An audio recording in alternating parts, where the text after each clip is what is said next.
En los últimos milenios, ningún otro libro ha expuesto con tanta claridad las profundidades de la corrupción humana como las Escrituras. Entre reyes depuestos, imperios en ruinas y profetas perseguidos, surgen figuras femeninas que se convirtieron en símbolos de ambición, traición e idolatría. Ellas no solo influenciaron a sus maridos o familias, sino que arrastraron a naciones enteras a la perdición. Algunas usaron la seducción como arma para destruir a hombres justos. Otras silenciaron la voz de los profetas con sangre y venganza. Hubo quienes asesinaron a sus propios descendientes para preservar un trono. Y en las páginas finales de la revelación bíblica, aparece una mujer como la personificación de toda la corrupción acumulada por la historia. Estas historias no son leyendas inventadas para impresionar, sino advertencias registradas por la mano de Dios para confrontar a las generaciones. Cada decisión tomada por estas mujeres muestra hasta dónde puede llegar el corazón humano cuando se aparta de la verdad. Y cada juicio que las alcanzó revela que, aunque la maldad parezca triunfar por un tiempo, la justicia divina nunca falla. Prepárate, porque lo que vas a escuchar no es solo un relato histórico, es un llamado a discernir el poder de la influencia, a reconocer los peligros del pecado sin límites y a recordar que, en medio de las tinieblas más densas, la soberanía de Dios permanece inquebrantable. Estamos en el antiguo Egipto, cerca de 1900 años antes de Cristo. El país de los faraones vive su apogeo de poder y prosperidad, con sus pirámides majestuosas, su arquitectura impresionante y su sociedad compleja y jerárquica. Es en este escenario de riqueza y poder donde encontramos a José, un joven hebreo de apenas 17 años, vendido como esclavo por sus propios hermanos. La Biblia nos cuenta en Génesis 39, 1-2. José fue llevado a Egipto, y Potifar, oficial de Faraón, capitán de la guardia, varón egipcio, lo compró de mano de los ismaelitas que lo habían llevado allá. El Señor estaba con José, y fue hombre próspero, y estaba en la casa de su señor egipcio. Potifar no era un hombre cualquiera. Como capitán de la Guardia Real, estaba entre los oficiales más importantes del reino. Su casa no era solamente una residencia, sino un centro de poder político y militar. Y fue en este ambiente de influencia y riqueza donde José, gracias a su integridad y competencia, rápidamente ascendió de esclavo a administrador de toda la propiedad. El texto bíblico continúa en Génesis 39, 3, 6. Viendo, pues, su señor, que el Señor estaba con él, y que todo lo que hacía el Señor lo prosperaba en su mano, halló José gracia a sus ojos y lo servía. Y lo puso sobre su casa, y entregó en su mano todo lo que tenía. Y aconteció que, desde que lo puso sobre su casa, y sobre todo lo que tenía, el Señor bendijo la casa del egipcio por amor de José. Y la bendición del Señor estaba sobre todo lo que tenía, en la casa y en el campo. Y dejó todo lo que tenía en la mano de José, de manera que no sabía de lo que había con él, salvo del pan que comía. Y José era de hermoso semblante y de bella presencia. Aquí tenemos el escenario perfecto para la tentación. José tenía poder, estaba lejos de casa, lejos de su familia, lejos de cualquier estructura de rendición de cuentas. Además, era joven, atractivo y tenía acceso irrestricto a una casa donde la autoridad masculina estaba frecuentemente ausente debido a las obligaciones militares de Potifar. La esposa de Potifar representa el tipo de mujer que usa su posición, belleza y poder para corromper. No era una mujer común, sino la esposa de uno de los hombres más poderosos de Egipto. Tenía todo lo que el dinero podía comprar, pero le faltaba algo fundamental: carácter moral y temor de Dios. El texto sagrado describe su comportamiento en Génesis 39, 7. Y aconteció después de estas cosas, que la mujer de su señor puso sus ojos en José y dijo: acuéstate conmigo. La frase es directa, sin rodeos, sin sutileza. representa la tentación en su forma más cruda y descarada, pero la respuesta de José nos enseña una de las lecciones más poderosas sobre integridad en toda la Biblia. Génesis 39, 8, 9 registra: pero él rehusó y dijo a la mujer de su señor: he aquí que mi señor no sabe conmigo lo que hay en casa, y ha puesto en mi mano todo lo que tiene. No hay otro mayor que yo en esta casa, y ninguna cosa me ha reservado sino a ti, por cuanto eres su mujer. ¿Cómo, pues, haría yo este grande mal y pecaría contra Dios? Observa la sabiduría en la respuesta de José. Primero, reconoce la confianza depositada en él por Potifar. Segundo, identifica claramente que aquello sería una traición hacia quien confiaba en él. Tercero, y más importante, reconoce que el pecado no es primordialmente contra el hombre, sino contra Dios. La persistencia de la mujer de Potifar revela otro aspecto de la corrupción. No aceptó el primer rechazo. Génesis 39:10 nos dice: y aconteció que hablando ella a José cada día, y no escuchándola él para acostarse con ella y para estar con ella. El acoso era constante, diario, implacable. Esta es una característica de la tentación. Rara vez viene solo una vez. El diablo no desiste fácilmente cuando encuentra una posible brecha. La presión era intensa, especialmente considerando que José estaba en una posición vulnerable como esclavo extranjero. El clímax de la historia viene en Génesis 39, 11, 12. Y aconteció que en un día entró él en casa para hacer su oficio, y no había nadie de los de casa allí. Y ella lo asió por su ropa, diciendo: acuéstate conmigo. Entonces él dejó su ropa en la mano de ella y huyó y salió afuera. La huida de José no fue cobardía, fue sabiduría. Proverbios 27:14 nos enseña: como el pajarillo que huye de su nido, así es el hombre que huye de su lugar. A veces, la única defensa contra la tentación es la fuga física. José entendió que no había negociación posible, no había término medio. La reacción de la esposa de Potifar ante el rechazo revela un corazón verdaderamente corrompido. Génesis 39, 13, 18 narra cómo transformó su intento de seducción en acusación de violación. Y aconteció que, viendo ella que le había dejado su ropa en su mano y había huido fuera, llamó a los de su casa y les habló diciendo: ved, nos ha traído un hebreo para deshonrarnos. Vino a mí para acostarse conmigo, y yo di grandes voces. Y aconteció que, oyendo él que yo alzaba mi voz y gritaba, dejó su ropa conmigo y huyó y salió afuera. La mentira fue elaborada y convincente. Usó prejuicio racial, nos ha traído un hebreo, victimización para deshonrarnos y evidencia fabricada, la ropa dejada atrás. Este es el patrón de la corrupción. Cuando no logra seducir, busca destruir. El resultado inmediato fue devastador para José. Génesis 39, 19, 20. Y aconteció que, oyendo su señor las palabras que su mujer le hablaba, diciendo: conforme a estas palabras me ha hecho tu siervo, se encendió su furor. Y tomó su señor a José y lo puso en la cárcel, donde estaban los presos del rey. Y estuvo allí en la cárcel.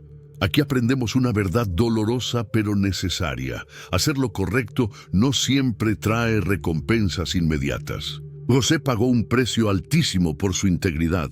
Perdió su posición, su libertad, su reputación. Pasó de administrar una mansión a una celda de prisión, pero la historia no termina en la cárcel.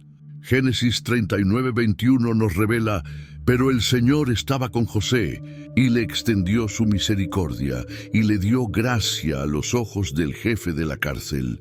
Aún en prisión, la integridad de José continuó siendo reconocida y bendecida por Dios. La lección profunda de esta historia es que la integridad puede costar caro en el corto plazo, pero siempre es recompensada en el tiempo de Dios.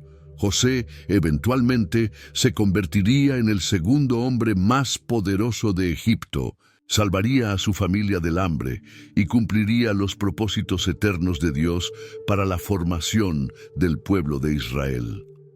La esposa de Potifar representa todas las tentaciones que usan posición, poder y seducción para apartarnos de los caminos de Dios. Nos enseña que no siempre la tentación viene de lugares obvios. A veces proviene de aquellos que deberían ser dignos de confianza. Su historia también nos advierte sobre las consecuencias de nuestras decisiones. Aunque la Biblia no detalla qué ocurrió con ella después, podemos inferir que alguien que miente tan fácilmente y destruye inocentes no encuentra verdadera felicidad. Su hogar, que debería ser un lugar de honor y fidelidad, se convirtió en un ambiente de traición y falsedad. Para nosotros hoy, esta historia nos desafía a examinar cómo respondemos a la tentación. ¿Tenemos la integridad de José para decir que no cuando nadie nos ve? ¿Tenemos la sabiduría de huir cuando la tentación se vuelve irresistible? Y cuando hacemos lo correcto y sufrimos las consecuencias, ¿confiamos en que Dios está obrando aun cuando no podemos verlo? Ahora estamos en Israel durante el período de los jueces, aproximadamente 1100 años antes de Cristo. Era una época de caos espiritual y moral, donde cada uno hacía lo que bien le parecía. Jueces 17:6. En este contexto tumultuoso, Dios levantó jueces para liberar a su pueblo de la opresión. Entre todos ellos, ninguno fue tan extraordinario como Sansón. La historia de Sansón comenzó antes incluso de su nacimiento. Un ángel apareció a su madre estéril con una promesa extraordinaria, registrada en Jueces 13:3-5. Y el ángel del Señor se apareció a la mujer y le dijo: «He aquí que ahora eres estéril y nunca has dado a luz, pero concebirás y darás a luz un hijo. Ahora pues, guárdate de beber vino o sidra, ni comas cosa inmunda, porque he aquí que concebirás y darás a luz un hijo, sobre cuya cabeza no pasará navaja, porque el niño será nazareo de Dios desde el vientre. Y él comenzará a librar a Israel de mano de los filisteos». El voto nazareo era sagrado, con 3 compromisos principales: no consumir alcohol ni productos de la vid, no tocar cadáveres y jamás cortarse el cabello. Era un signo externo de consagración total a Dios, y en el caso de Sansón estaba directamente conectado a su fuerza sobrenatural. Durante 20 años, Sansón juzgó a Israel. Sus hazañas eran legendarias. Mató a un león joven con sus propias manos, derrotó a 1000 filisteos usando solo una quijada de asno, arrancó las puertas de la ciudad de Gaza y las llevó sobre sus hombros hasta la cima de un monte. Jueces 16:3 describe este último hecho: «Mas Sansón durmió hasta la medianoche, y a la medianoche se levantó, y tomando las puertas de la ciudad con sus 2 postes y su cerrojo, se las echó al hombro y las subió a la cumbre del monte que está delante de Hebrón». Los filisteos, enemigos tradicionales de Israel, estaban desesperados. Su territorio estaba bajo constante amenaza de un hombre que parecía invencible. Necesitaban hallar una forma de derrotarlo, y entonces notaron una debilidad en Sansón, su atracción por mujeres filisteas. Es aquí donde Dalila entra en la historia. El nombre Dalila significa delicada o la que debilita, y como veremos, el nombre profetizaba su papel en la vida de Sansón. Ella no era israelita, sino una mujer del valle de Sorek, región fronteriza entre Israel y Filistea. Jueces 16:4-5 nos presenta el inicio de esta relación fatal. Después de esto, aconteció que amó a una mujer en el valle de Sorek, la cual se llamaba Dalila.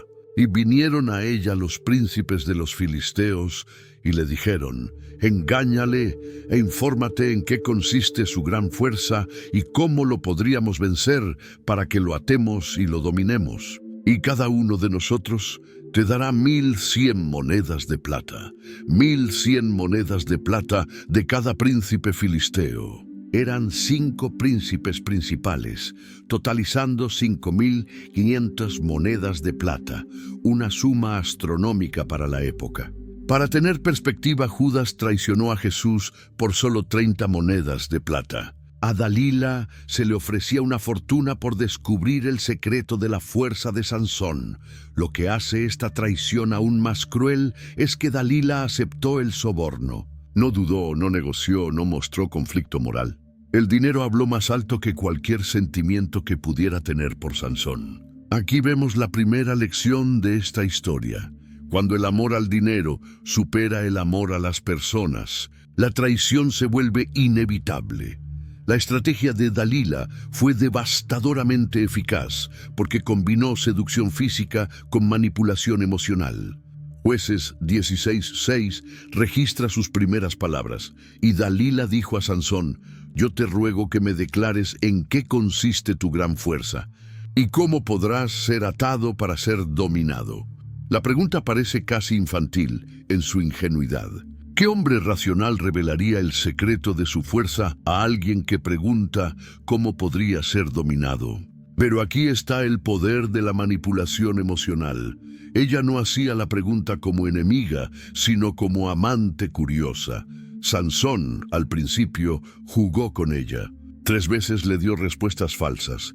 Y 3 veces Dalila puso a prueba sus palabras, siempre con filisteos escondidos listos para capturarlo. Primero dijo que cuerdas nuevas lo debilitarían, después que cuerdas nunca usadas, y luego que tejer sus cabellos sería suficiente. Cada vez que Dalila gritaba: «Los filisteos contra ti, Sansón», él rompía las ataduras como hilo quemado por el fuego. Pero Dalila tenía un arma poderosa: la persistencia combinada con chantaje emocional. Jueces 16:15-16 revela su estrategia psicológica, y ella le dijo: «¿Cómo dices, yo te amo, cuando tu corazón no está conmigo? Ya me has engañado 3 veces, y no me has descubierto aún en qué consiste tu gran fuerza». Y aconteció que, presionándole ella cada día con sus palabras e importunándole, su alma fue reducida a mortal angustia.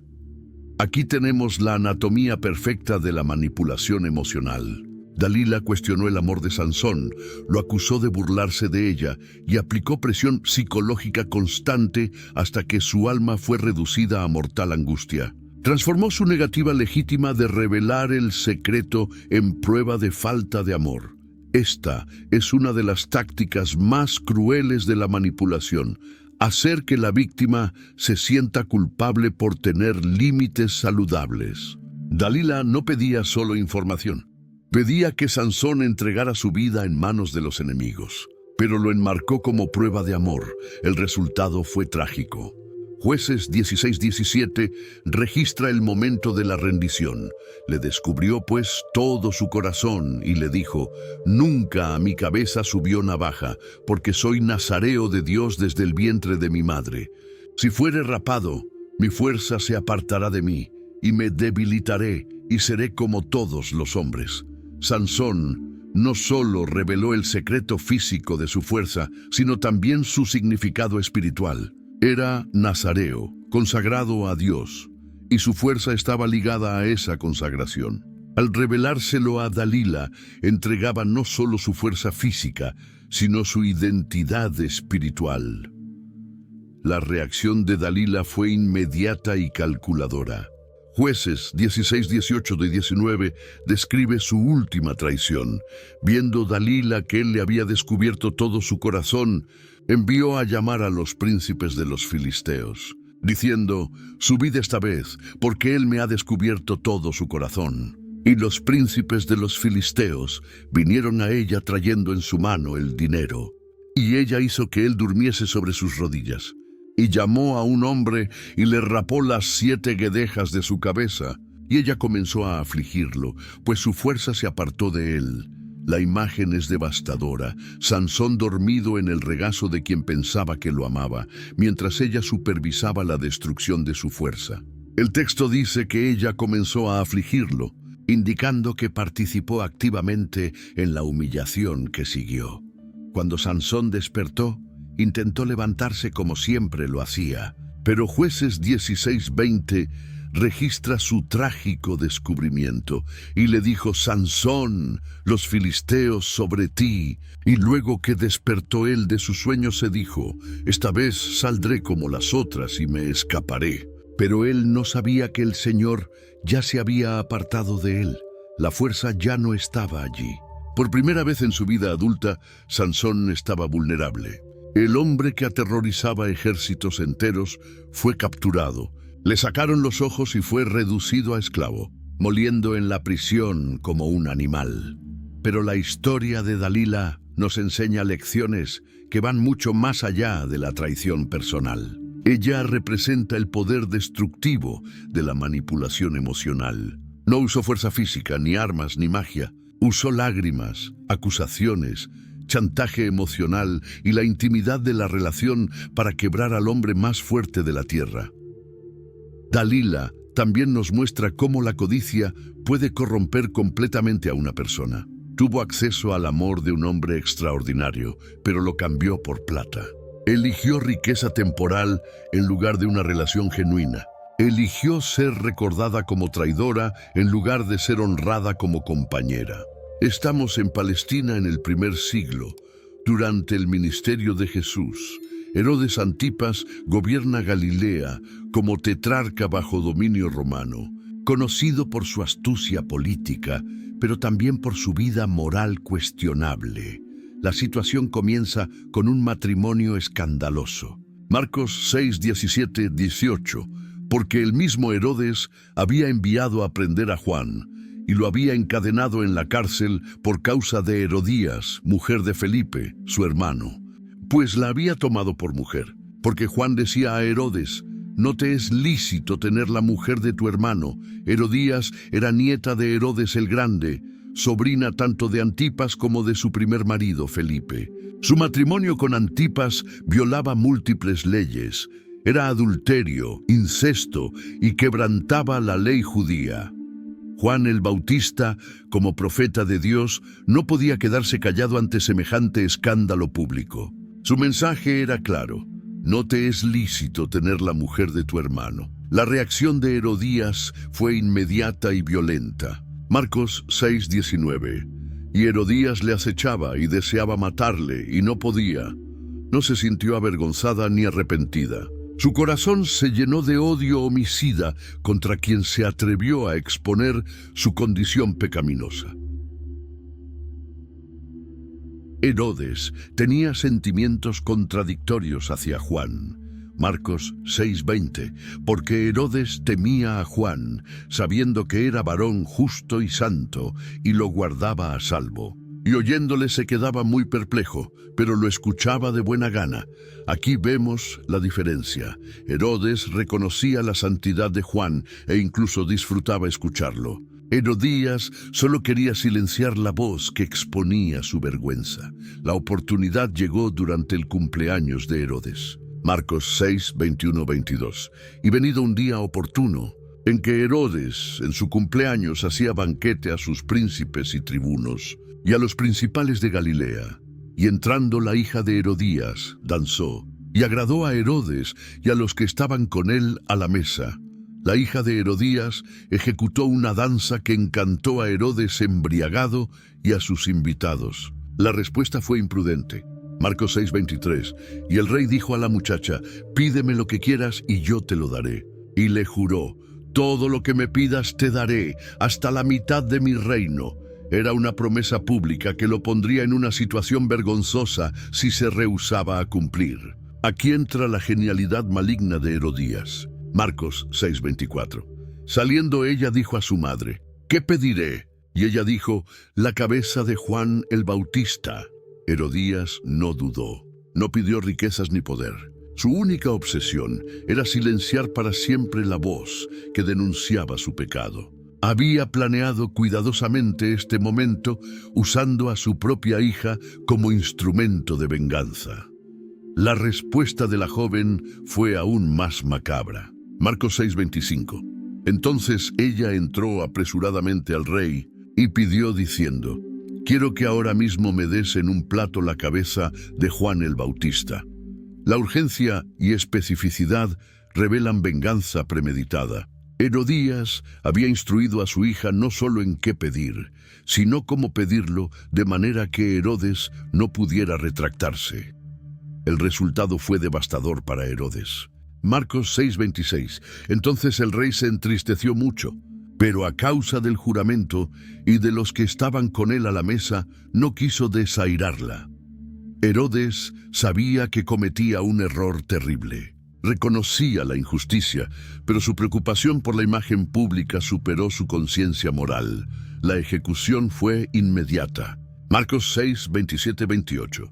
Y enseguida el rey, enviando un verdugo, mandó que trajesen la cabeza de Juan. El verdugo fue y le decapitó en la cárcel, y trajo su cabeza en un plato y la dio a la muchacha, y la muchacha la dio a su madre. La sed de venganza de Herodías fue finalmente saciada, pero la victoria fue vacía y temporal. Mateo 14:2 nos cuenta que Herodes, al oír sobre Jesús, dijo: «Este es Juan el Bautista, ha resucitado de los muertos». La culpa atormentaría a Herodes por el resto de su vida. Herodías nos enseña sobre el poder destructivo de la venganza no tratada. Su orgullo herido se transformó en odio homicida. En vez de considerar que quizá Juan tenía razón, eligió eliminar al mensajero. También representa a aquellos que usan a otros, incluso a sus propios hijos, para ejecutar su maldad. Involucró a su joven hija en un asesinato, corrompiendo a una nueva generación con su sed de venganza. Para nosotros hoy, Herodías es una advertencia sobre cómo el orgullo herido puede llevarnos a actos extremos. Cuando somos confrontados con nuestros errores, tenemos dos opciones: humildad para cambiar o venganza contra quien nos confronta. Atalía aparece en la narrativa como hija de Acab y Jezabel, la pareja que introdujo una ola de idolatría y violencia en Israel. Primera Reyes 16:30-33. Su matrimonio con Joram, rey de Judá, fue una alianza política que unió la casa de David con la casa de Omri, dinastía profundamente marcada por la idolatría a Baal. Esa unión ya mostraba señales de peligro. En lugar de mantener a Judá separado de la corrupción del reino del norte, se abrió la puerta para que los mismos pecados se infiltraran en Jerusalén. Con la muerte de Joram, su hijo Ocosías subió al trono de Judá.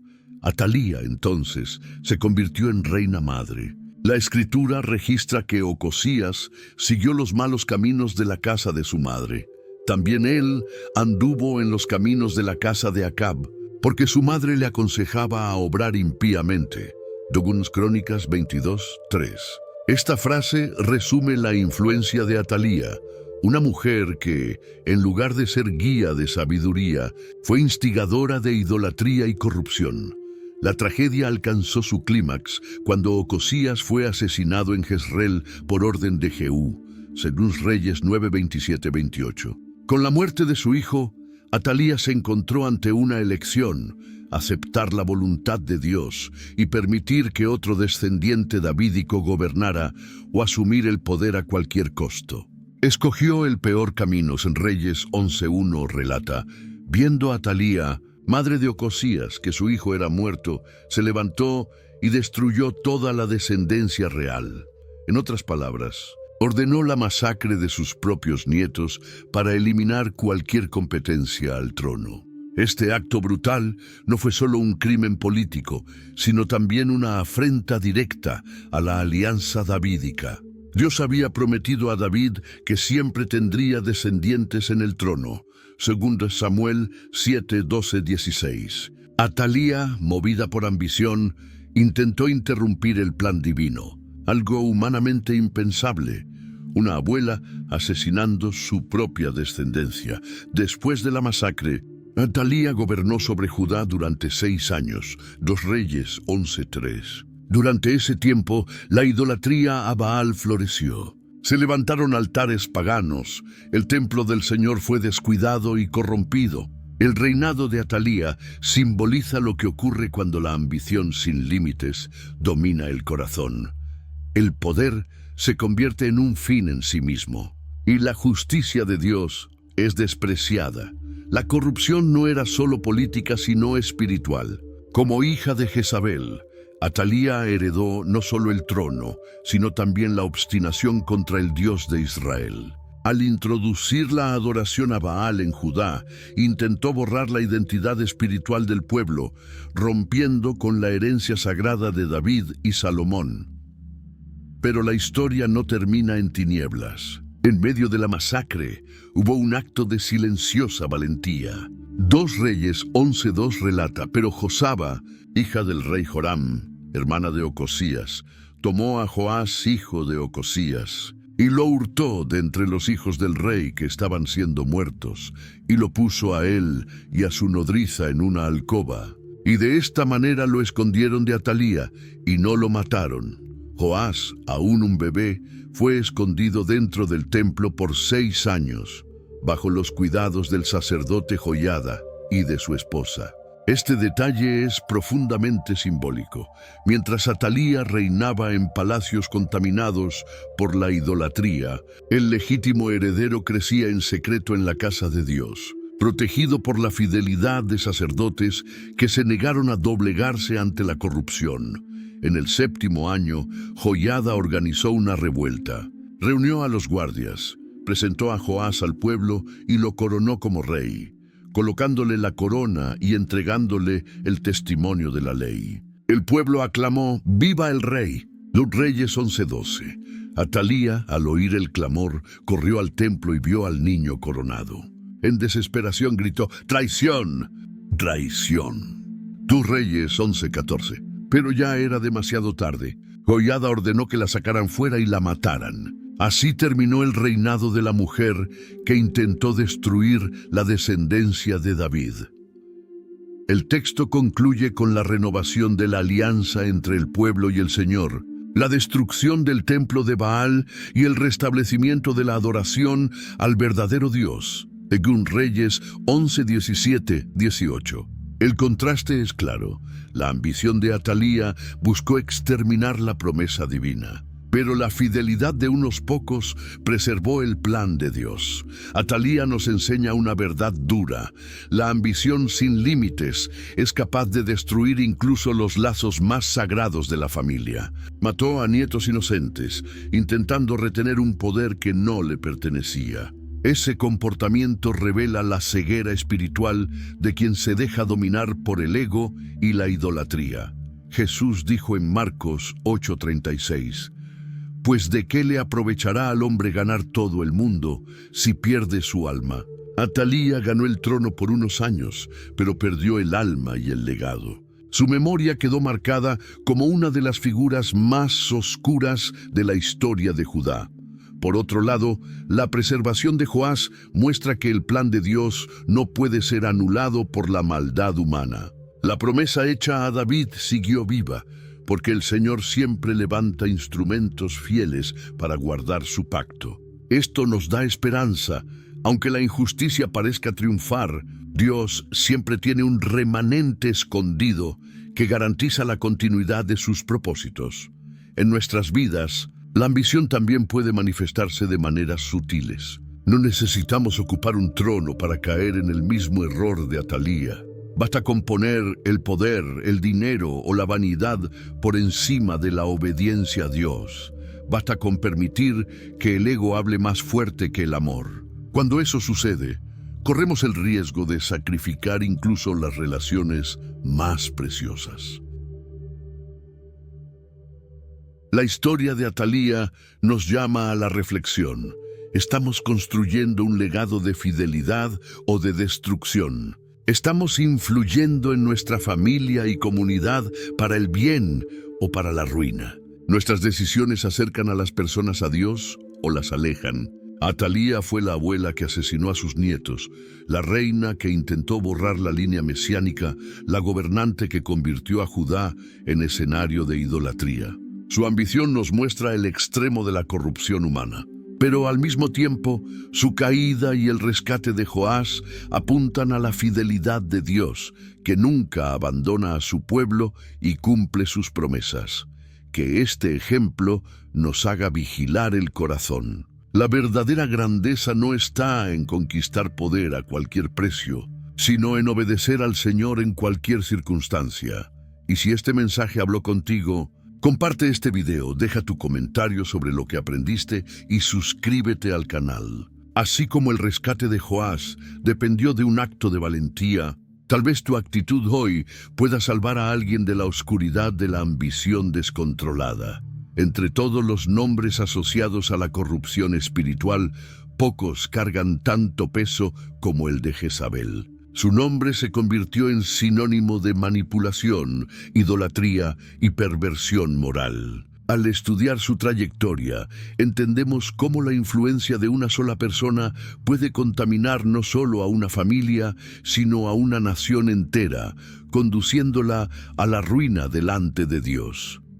Jezabel no nació en Israel. Era hija de Etbaal, rey de Sidón, sacerdote de Asera y Baal. Al casarse con Acab, rey de Israel, no solo se convirtió en reina, sino que trajo consigo la adoración pagana que marcaría uno de los períodos más oscuros de la historia del Reino del Norte.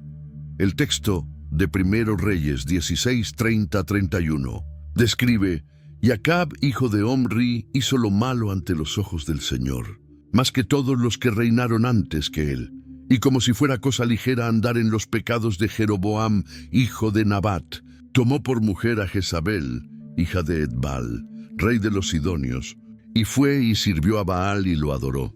El matrimonio, que podría haber sido solo una alianza política, se convirtió en un canal para que la idolatría penetrara en el corazón de Israel.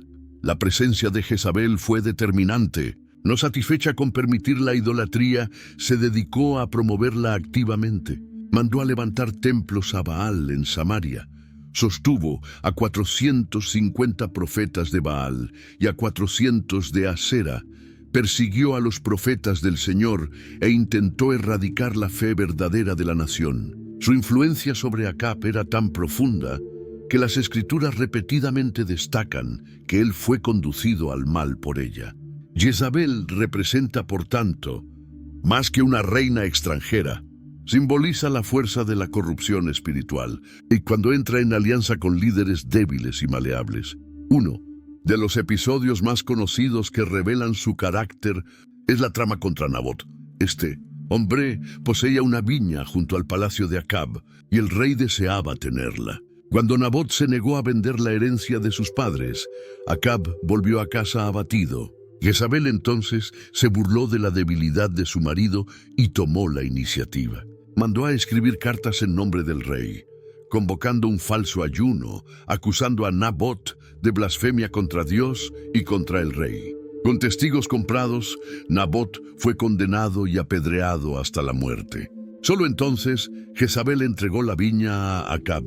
Este episodio, registrado en 1 Reyes 21, es un retrato claro de la manipulación.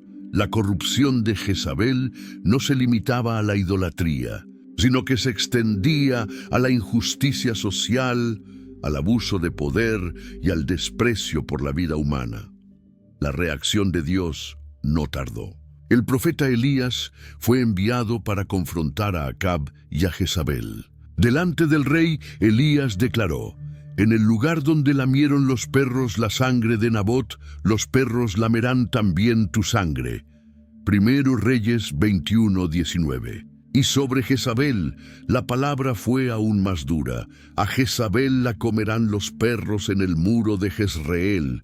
1 Reyes 21:23. Esta sentencia muestra que, por más que la corrupción pareciera triunfar, Dios seguía en control de la historia y no dejaría el mal sin respuesta. El enfrentamiento más notable, sin embargo, ocurrió en el Monte Carmelo. Mientras Jezabel sostenía a cientos de falsos profetas, Elías desafió al pueblo. «¿Hasta cuándo claudicaréis entre dos pensamientos? Si el Señor es Dios, seguidle, y si Baal, id en pos de él». 1 Reyes 18:21. El duelo de sacrificios fue una demostración clara. Los profetas de Baal clamaron en vano.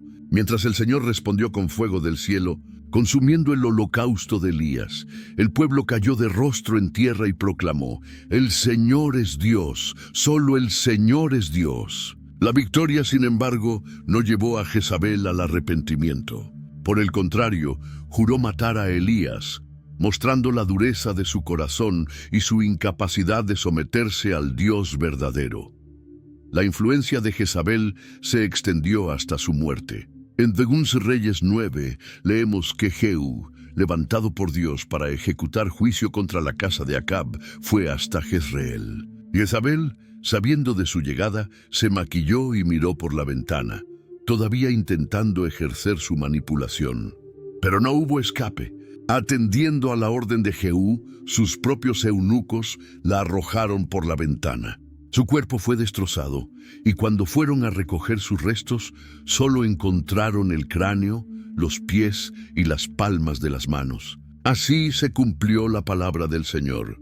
Jezabel fue devorada por los perros, convirtiéndose en señal visible de que ningún poder humano puede resistir al juicio divino. La historia de Jezabel no es solo un registro histórico, es también una advertencia espiritual. El espíritu de Jezabel, simbolizando manipulación, idolatría y seducción, sigue intentando corromper familias, iglesias y naciones. El Apocalipsis hace mención a esto cuando, en Apocalipsis 2:20, el Señor reprende a la iglesia de Tiatira. «Tengo contra ti que toleras a esa mujer Jezabel, que se dice profetiza. Enseña y seduce a mis siervos a fornicar y a comer cosas sacrificadas a los ídolos». Es decir, Jezabel dejó de ser solo un nombre del pasado para convertirse en un arquetipo de una influencia maligna que debe ser discernida y combatida. La lección que extraemos es clara. Cuando líderes espirituales o políticos ceden a la manipulación y a la corrupción, todo el pueblo sufre. Una nación puede desviarse a causa de la idolatría promovida por una sola figura de autoridad.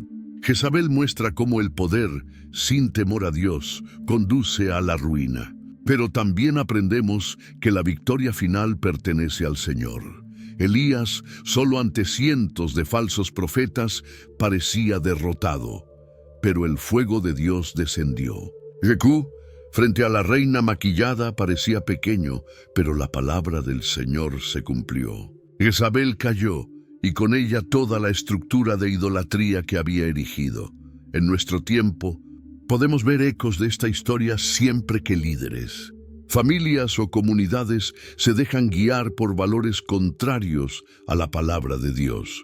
El llamado es a no tolerar a Jezabel en ninguna de sus formas. Eso significa no abrir espacio a la manipulación en nuestras relaciones, no permitir que la idolatría moderna, sea del dinero, de la fama o del placer, corrompa nuestra fe, y no negociar principios a cambio de conveniencia.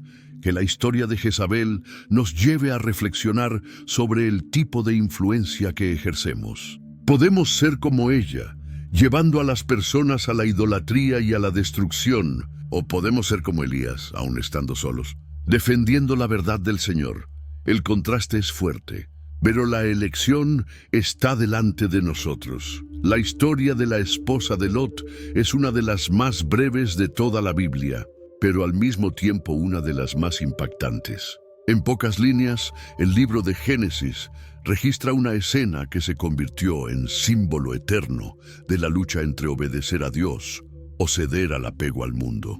Y aunque su identidad permanece anónima, su gesto de mirar hacia atrás resuena como advertencia para todos nosotros, revelando que no basta con salir físicamente del pecado si el corazón sigue atado a él. El contexto de esta historia comienza mucho antes, cuando Lot, sobrino de Abraham, eligió vivir en Sodoma. El texto de Génesis 13 muestra que, al separarse de Abraham, levantó los ojos y vio que toda la llanura del Jordán estaba bien regada, como el jardín del Señor. Movido por el deseo de prosperidad inmediata, decidió habitar en las ciudades de la llanura, levantando sus tiendas hasta Sodoma. Esa elección, aparentemente ventajosa, pronto resultó peligrosa. Sodoma y Gomorra eran ciudades conocidas por la corrupción moral y la violencia. Poco a poco, Lot y su familia se fueron adaptando a ese ambiente, viviendo entre personas que se habían apartado totalmente de Dios. Cuando la iniquidad de esas ciudades llegó a su límite, el Señor anunció a Abraham que destruiría Sodoma y Gomorra. En respuesta, Abraham intercedió, suplicando misericordia. Dios prometió perdonar la ciudad si en ella hubiera 10 justos, pero ni siquiera ese número mínimo fue hallado.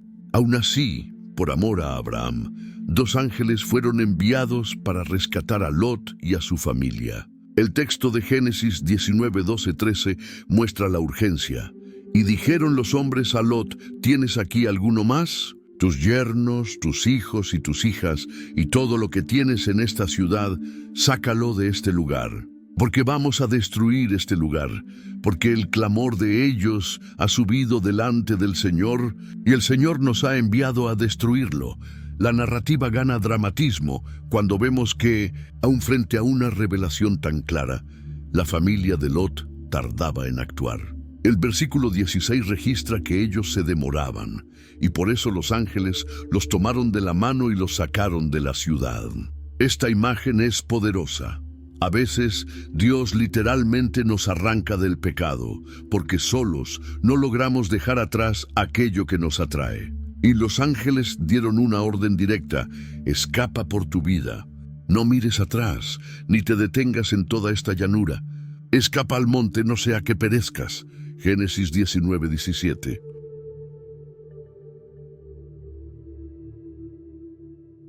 Era una instrucción simple, pero exigía obediencia total. No había espacio para la nostalgia, para la vacilación, ni para contemplar lo que quedaba atrás. El futuro dependía de seguir adelante. Sin embargo, en el versículo 26 leemos: entonces la mujer de Lot miró atrás, a espaldas de él, y se convirtió en estatua de sal. En un solo gesto, transformó la oportunidad de salvación en condenación. ¿Qué significa esa mirada? No fue simplemente una curiosidad inocente. Fue un gesto revelador de un corazón dividido. Aunque sus pies caminaban fuera de Sodoma, su alma seguía atada a la ciudad. No podía soltar los recuerdos, los deseos y la vida que había construido en aquel lugar. La mirada hacia atrás fue la expresión visible de su incapacidad de romper con el pasado. La elección resultó en un juicio inmediato. Convertida en estatua de sal, su cuerpo quedó como un monumento permanente de lo que sucede cuando la obediencia es parcial. Jesús, siglos después, usó su historia como advertencia directa. En Lucas 17:32, Él dijo solo 3 palabras: acordaos de la mujer de Lot. Estas palabras, breves y contundentes, son un llamado para cada generación. El contexto en el que Jesús habló fue sobre su segunda venida, explicando que, así como en los días de Noé y de Lot, las personas estarían ocupadas con la vida común, indiferentes al juicio inminente. En ese escenario, Él nos advierte a no repetir el error de mirar atrás cuando Dios nos llama a avanzar. La esposa de Lot se convirtió en símbolo del peligro del apego al mundo.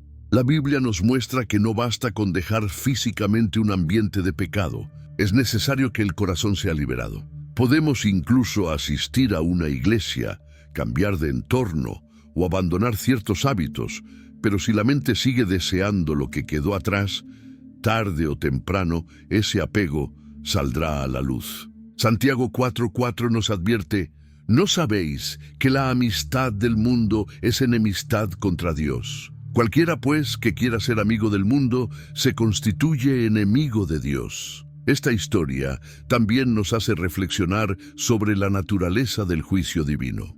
Sodoma no fue destruida sin aviso.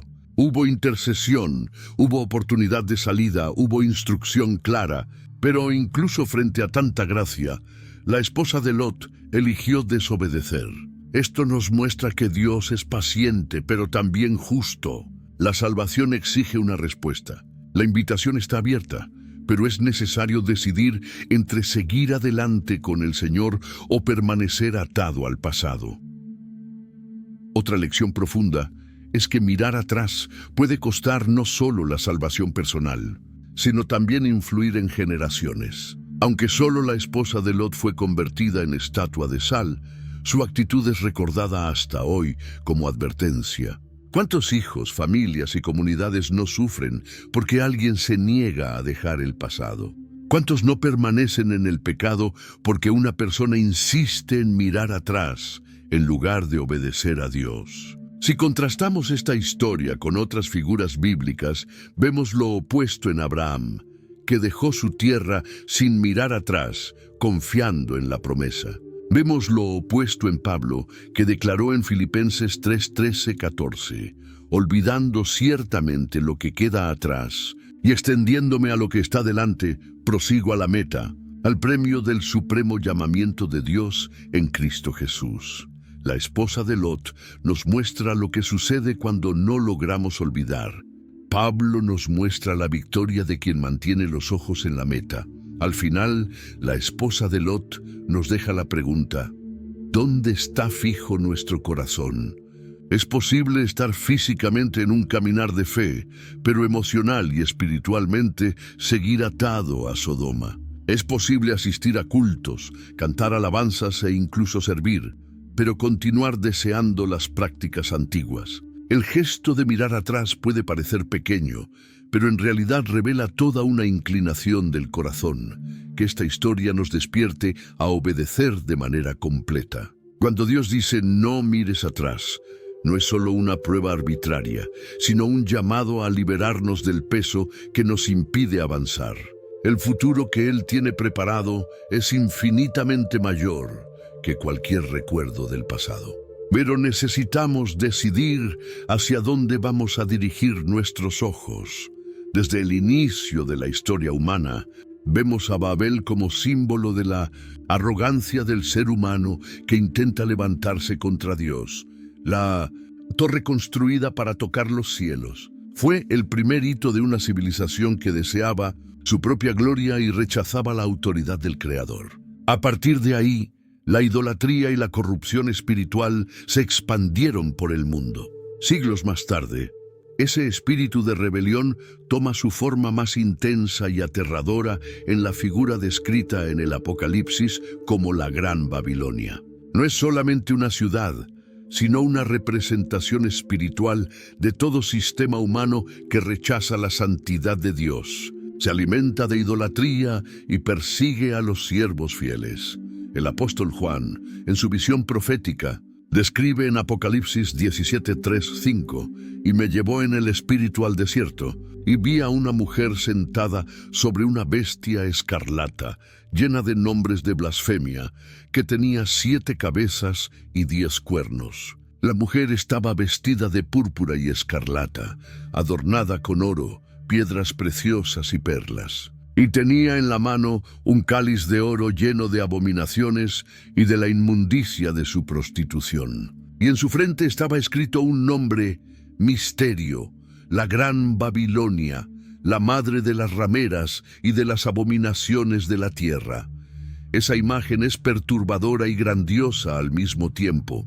La mujer aparece ricamente adornada, transmitiendo poder y seducción, pero su cáliz está lleno de impurezas. Se presenta como reina, pero su influencia es de muerte. El texto dice además que estaba embriagada con la sangre de los santos y de los mártires de Jesús. Esto muestra que la corrupción espiritual no es solo una cuestión de doctrina equivocada o de prácticas religiosas paganas, sino un sistema de poder que oprime, persigue y mata a quienes permanecen fieles al Señor. La Gran Babilonia representa la consumación de todo lo que vimos en las historias anteriores. Si la esposa de Potifar simboliza la tentación individual, Dalila la traición, Herodías la venganza, Atalía la ambición, Jezabel la corrupción institucional y la esposa de Lot el apego al mundo, la Gran Babilonia es la unión de todas esas fuerzas en escala global. Es la idolatría convertida en sistema, la seducción transformada en imperio, la ambición elevada a la categoría de gobierno mundial. Por eso Juan se maravilla al verla. Ella es, al mismo tiempo fascinante y terrible, seductora y repulsiva. Apocalipsis 18 describe su caída. Un ángel poderoso clamó: «Cayó, cayó la gran Babilonia, y se ha hecho habitación de demonios, guarida de todo espíritu inmundo y refugio de toda ave inmunda y aborrecible, porque todas las naciones han bebido del vino del furor de su fornicación, y los reyes de la tierra se prostituyeron con ella, y los mercaderes de la tierra se han enriquecido con la abundancia de sus lujos». Apocalipsis 18, 2, 3. Es impresionante notar cómo la descripción conecta espiritualidad corrompida, poder político y comercio internacional. La Gran Babilonia es retratada como centro de idolatría, pero también como un sistema económico que esclaviza y enriquece a costa de la explotación y la injusticia. Sin embargo, en medio de ese anuncio de juicio, hay un llamado al pueblo de Dios: «Salid de ella, pueblo mío, para que no seáis partícipes de sus pecados, ni recibáis parte de sus plagas». Apocalipsis 18:4. Así como los ángeles sacaron a Lot y a su familia de Sodoma, Dios llama a su pueblo a no mezclarse con el sistema corrupto de la Gran Babilonia. La orden es clara: no comprometerse, no dejarse seducir, no negociar principios. La santidad exige separación. La caída de la Gran Babilonia se describe con detalles impactantes. Sus juicios vendrán en un solo día, con plagas, hambre, llanto y fuego, porque el Señor Dios es poderoso para juzgarla.